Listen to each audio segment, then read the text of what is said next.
Chapter 15, Nest Building. After another week of rain, the high arch of blue sky appeared again, and the sun which poured down was quite hot. Though there had been no chance to see either the secret garden or Dickon, Mistress Mary had enjoyed herself very much. The week had not seemed long. She had spent hours of every day with Colin in his room, talking about Rajahs or gardens or Dickon and the cottage on the moor. They had looked at the splendid books and pictures, and sometimes Mary had read things to Colin, and sometimes he had read a little to her.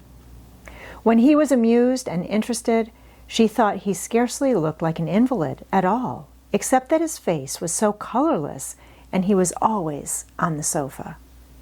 "You are a sly young one to listen and get out of your bed to go following things up like you did that night," Mrs. Medlock said at once.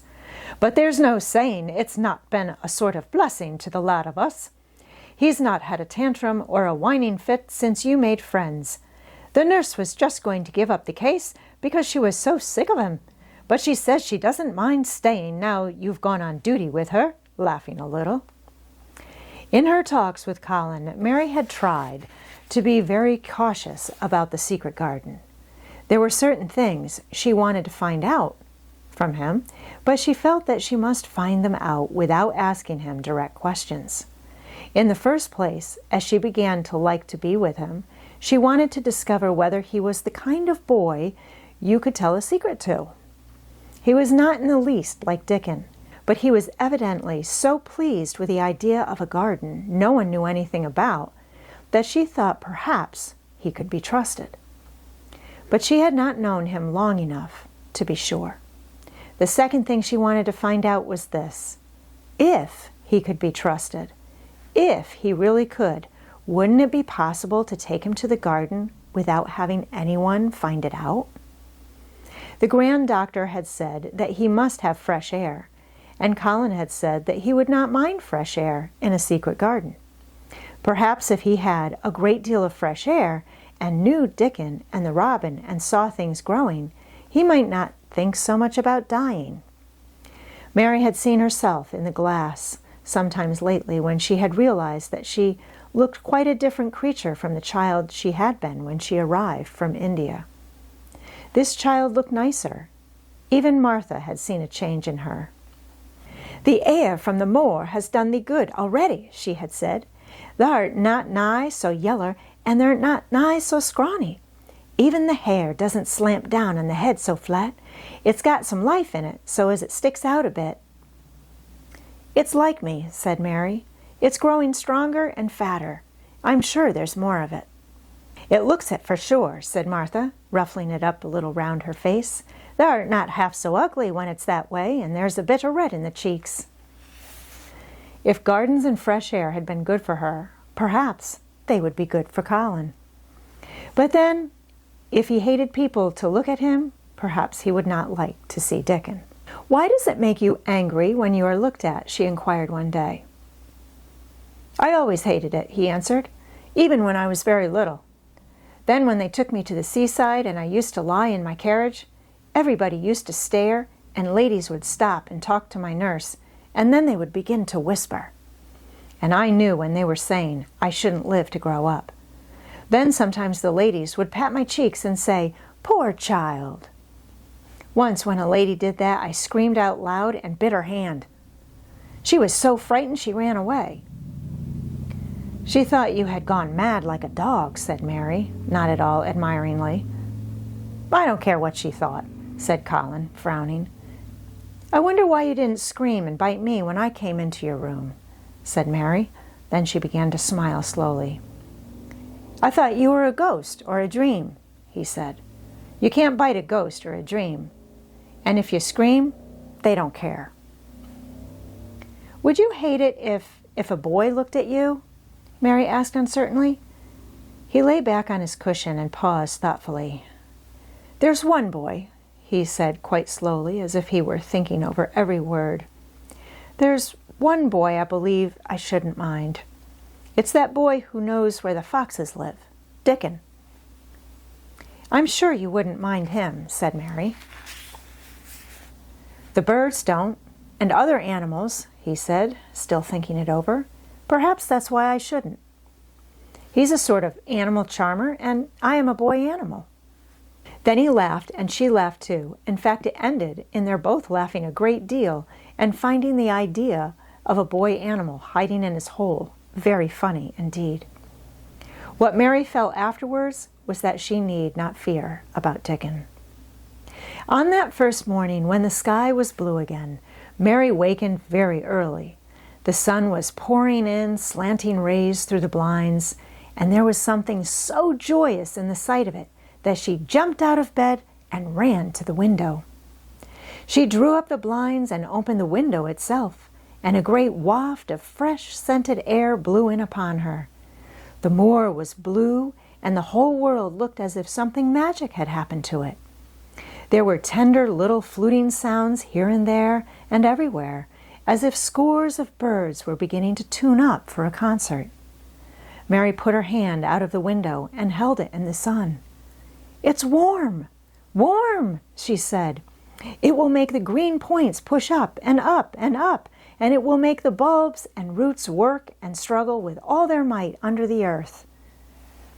She kneeled down and leaned out of the window as far as she could, breathing big breaths and sniffing the air until she laughed because she remembered what Dickon's mother had said about the end of his nose quivering like a rabbit's. "It must be very early," she said.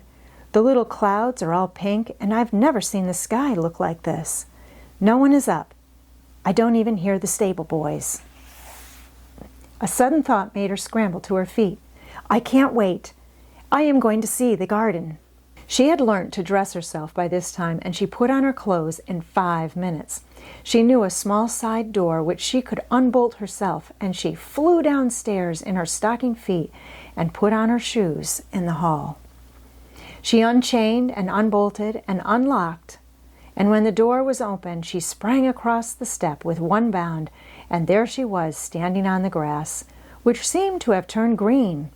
And with the sun pouring down on her and warm, sweet wafts about her, and the fluting and twittering and singing coming from every bush and tree, she clasped her hands for pure joy and looked up in the sky, and it was so blue and pink and pearly and white and flooded with springtime light that she felt she must flute and sing aloud herself, and knew that thrushes and robins and skylarks could not possibly help it.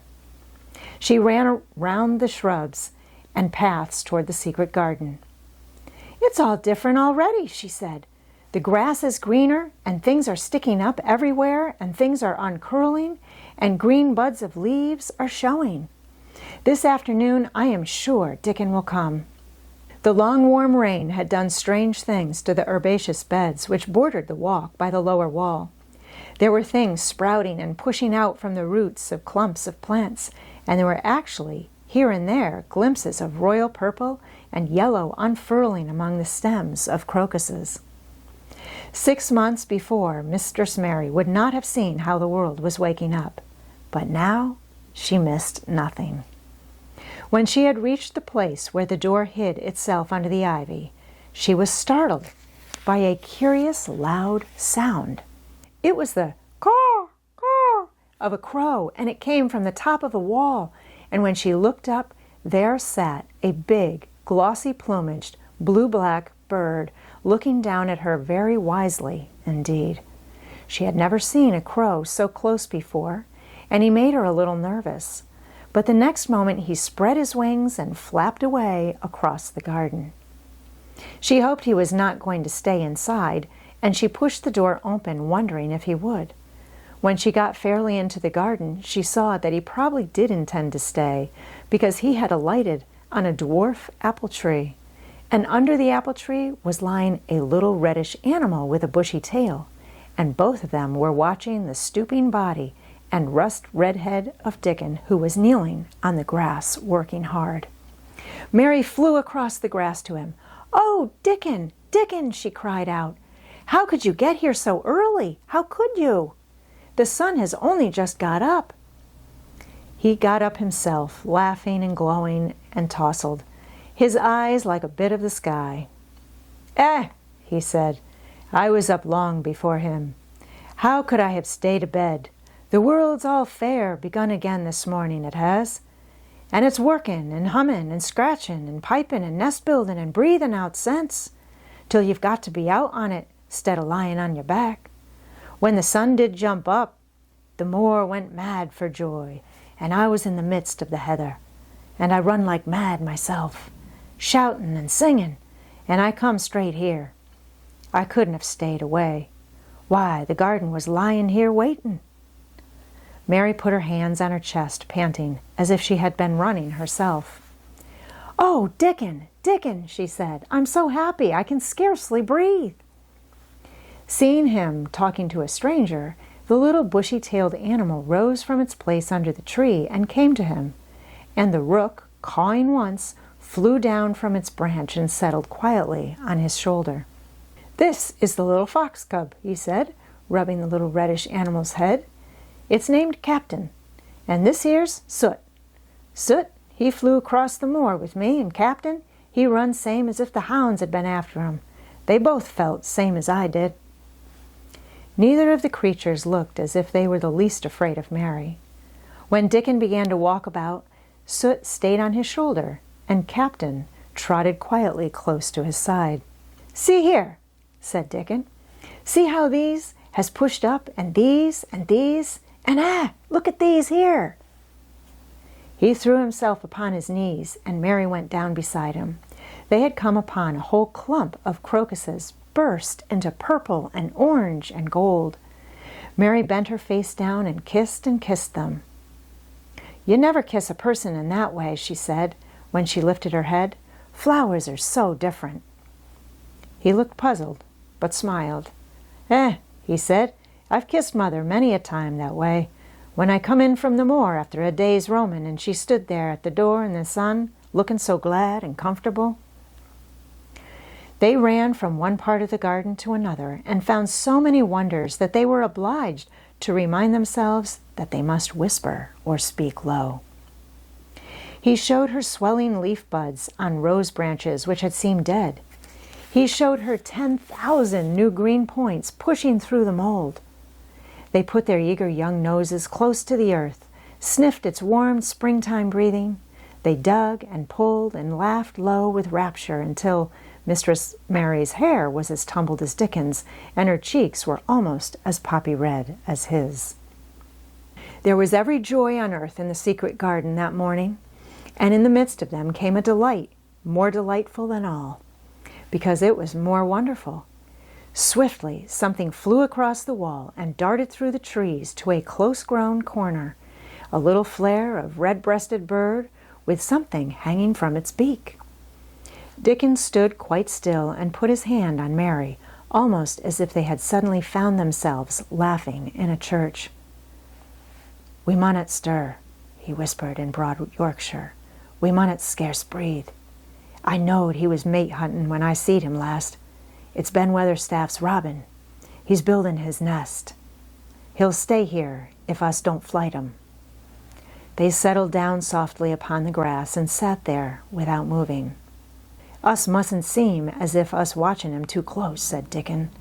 "He'd be out with us for good if he got the notion us was interferin' now. He'll be a good bit different till all this is over. He's settin' up housekeepin'. He'll be shyer and readier to take things ill. He's got no time for visitin' and gossipin'. Us must keep still a bit and try to look as if us was grass and trees and bushes. Then when he's got used to seein' us, I'll chirp a bit and he'll know us'll not be in his way." Mistress Mary was not at all sure that she knew, as Dickon seemed to, how to try to look like grass and trees and bushes. But he had said the queer thing as if it were the simplest and most natural thing in the world, and she felt it must be quite easy to him. And indeed, she watched him for a few minutes carefully, wondering if it was possible for him to turn quietly green and put out branches and leaves. But he only sat wonderfully still, and when he spoke, dropped his voice to such a softness that it was curious that she could hear him, but she could. "It's part of the springtime, this nest buildin' is," he said. "I warrant it's been goin' on in the same way every year since the world was begun. They've got their way of thinking and doing things, and a body had better not meddle. You can lose a friend in springtime easier than any other season if you're too curious. If we talk about him, I can't help looking at him, Mary said, as softly as possible. We must talk of something else. There is something I want to tell you. He'll like it better if us talks of something else, said Dickon. What is it that's got to tell me? Well, do you know about Colin? She whispered. He turned his head to look at her. What does thee know about him? He asked. I've seen him. I have been to talk to him every day this week. He wants me to come. He says I'm making him forget about being ill and dying, answered Mary. Dickon looked actually relieved as soon as the surprise died away from his round face. I'm glad of that, he exclaimed. I'm right down glad. It makes me easier. I knowed I must say nothing about him, and I don't like having to hide things. Don't you like hiding the garden? Said Mary. I'll never tell about it, he answered. But I says to Mother, Mother, I says, I got a secret to keep. It's not a bad un, thee knows that. It's no worse than hiding where a bird's nest is. That doesn't mind it, does thee? Mary always wanted to hear about Mother. What did she say? She asked, not at all afraid to hear. Dickon grinned sweet-temperedly. It was just like her, what she said, he answered. She gave my head a bit of a rub and laughed, and she says, lad, they can have all the secrets they likes. I've knowed thee 12 year. How did you know about Colin? Asked Mary. Everybody as knowed about Mester Craven knowed there was a little lad as was like to be a cripple, and they knowed Mester Craven didn't like him to be talked about. Folks is sorry for Mester Craven because Mrs. Craven was such a pretty young lady, and they was so fond of each other. Mrs. Medlock stops in our cottage whenever she goes to Thwaite, and she doesn't mind talking to Mother before us children because she knows us has been brought up to be trusty. How did they find out about him? Martha was in fine trouble the last time she came home. She said they'd heard about him fretting and they was asking questions and she didn't know what to say. Mary told him her story about the midnight wuthering of the wind which had wakened her and about the faint, far-off sounds of the complaining voice which had led her down the dark corridors with her candle and had ended with her opening of the door of the dimly lighted room with a carven four-poster bed in the corner. When she described the small ivory-white face and the strange black-rimmed eyes, Dickon shook his head. Them's just like his mother's eyes, only hers was always laughing, they say, he said. They say as Mr. Craven can't bear to see him when he's awake, and it's because his eyes is so like his mother's, and yet look so different in his miserable bit of a face. Do you think he wants him to die? Whispered Mary. No, but he wishes he'd never been born. Mother, she says, that's the worst thing on earth for a child. Them as is not wanted scarce ever thrives. Mr. Craven, he'd buy anything his money could buy for that poor lad, but he'd like to forget he's on earth. For one thing, he's afraid to look at him some day and find he's growed hunchback. Colin's so afraid of it himself that he won't sit up, said Mary. He says he's always thinking that if he should feel a lump coming, he should go crazy and scream himself to death. He oughtn't to lie there thinking things like that, said Dickon. No lad could get well as thought them sort of things. The fox was lying on the grass close by him, looking up to ask for a pat now and then, and Dickon bent down and rubbed his neck softly and thought a few moments in silence. Presently he lifted his head and looked round the garden. When first we got in here, he said, it seemed like everything was gray. Look round now and tell me if there doesn't see a difference. Mary looked and caught her breath a little. Why, she cried, the gray wall is changing.